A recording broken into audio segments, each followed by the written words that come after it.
आज आंदोलनकारी लगातार अपनी आवाज को बुलंद कर रहे हैं, जिन्होंने अपने लहू से इस राज्य को सींचा, अपने खून से इस राज्य को बनाया, आज जो 3,500 का पेंशन प्राप्त कर रहे हैं, और जिस राज्य के मंत्री 6 करोड़ के आवास में रहेंगे और उस राज्य के आंदोलनकारी सम्मान नहीं पाएंगे जिन्होंने लहू से राज्य बनाया है, ये अभी दुर्भाग्य का विषय।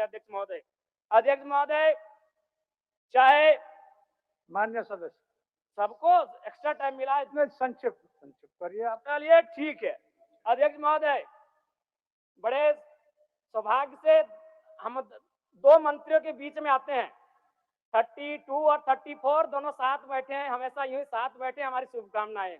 एक ही कुर्सी में बैठे हैं और दोनों के बीच हम आते हैं। 33 एक बार भी मंत्री महोदय मेरे विधानसभा में गए नहीं। क्यों नहीं गए? योजना ही नहीं है, इनका दोष नहीं है। मेरे विधानसभा में कोई नई योजना, किसी के विधानसभा में मंत्री पद का कार्य क्या है? सिर्फ अपना विधानसभा नहीं होता है, कम से कम साल भर हो चुका है, एक विधानसभा तो इनको विजिट करना चाहिए था, अपने पड़ोस के जिले को तो विजिट करना चाहिए था। तो ये तो सच्चाई है अध्यक्ष महोदय। दूसरी बात, आलिम फाजिल की परीक्षा जैक द्वारा संचालित होती है, किंतु वर्तमान में सहायक आचार्य की नियुक्ति में प्रमाण पत्र की वैधता को खत्म कर दिया गया है।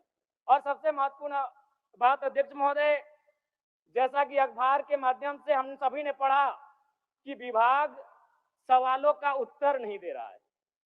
अध्यक्ष महोदय, शून्यकाल में कल रात्रि 12 बजे नीरा मैडम और मंगल कालिंद्रा का झगड़ा हो गया।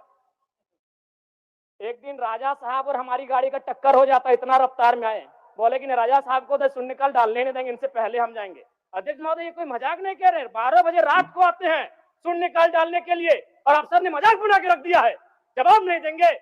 ये सवाल जनता का है, जिस जनता के टैक्स से पैसे से वोट पहनते हैं, जिस जनता के टैक्स से पहनते से वोट पहनते हैं, कोट पहनते हैं, उस जनता का सवाल है। और जनता का सवाल का उत्तर नहीं देते अफसर।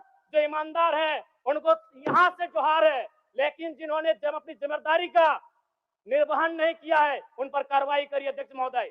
12 बजे रात को हम लोग सवाल डालते हैं। चलिए।